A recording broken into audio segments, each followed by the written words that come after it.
बीडमध्ये रेस्प्री fresh TR सिरपचा साठा आढळला. अन्न व औषध प्रशासनाने जप्त केला. सहाय्यक आयुक्त MJ निमसे यांची माहिती. सदर माहिती आज शुक्रवार दिनांक 10 ऑक्टोबर रोजी सायंकाळी 5 वाजता दिली आहे. बीडमध्ये बंदी घातलेल्या रेस्प्री फ्रेश TR सिरपचा साठा सापडला असल्याने 500 बाटल्या जप्त करण्यात आल्या आहेत. सॅम्पल तपासणीसाठी संभाजीनगरला पाठवण्यात आले आहेत. बीड जिल्ह्यात रेस्प्री फ्रेश TR या बंदी घातलेल्या कप सिरपचा साठा सापडल्याने खळबळ उडाली आहे. तब्बल 500हून अधिक बाटल्या जिल्ह्यात आढळून आल्या असून औषध प्रशासनाने तपास सुरू केलेला आहे. गेवराई येथून काही नमुने तपासणीसाठी पाठवले आहेत. मात्र धक्कादायक म्हणजे ज्या बॅचमुळे मध्य प्रदेशात बालकांचे मृत्यू झाले होते त्या बॅचऐवजी दुसऱ्या बॅचचे नमुने तपासणीसाठी घेण्यात आलेले आहेत. तपासणी अहवाल आल्यानंतर सिरपमधील DEGचे प्रमाण स्पष्ट होणार आहे.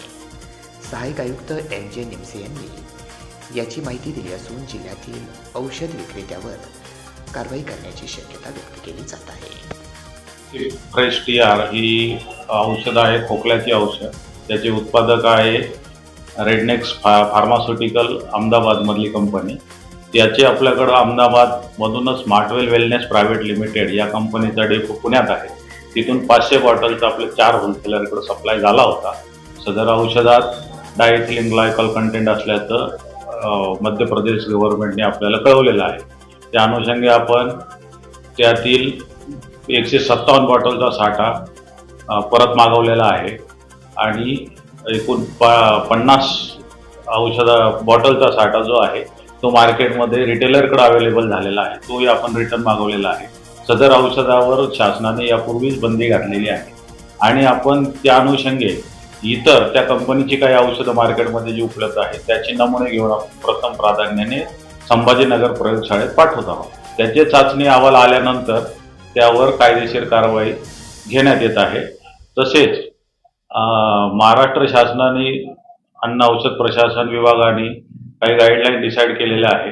कप सिरपची विक्री ही कोणत्याही परवानाधारक विक्रेत्याने डॉक्टरांची चिठ्ठीशिवाय विकू नये याबाबत सुद्धा शासनाने तपासणीचे निर्देश दिलेले आहे. कालपासून ही पण मोहीम आपण हातात घेतलेली आहे आणि आपणाद्वारे मी सर्वांना आवाहन करू इच्छितो की सदर औषधं कुठे मार्केटमध्ये तुम्हाला आढळून आल्यास आपण अन्न औषध प्रशासन बीड या कार्यालयाशी संपर्क साधावा आणि डॉक्टरांच्या चिठ्ठीशिवाय ग्राहकांनी सुद्धा कोणत्याही औषधाची सिरपची मागणी किंवा सक्ती मेडिकल परवानाधारकांकडे करू नये. आणि त्यांनाही आव्हान आहे का याबाबत आपण औषध व सौंदर्य प्रसाधने कायद्यानुसारच कामकाज करावे.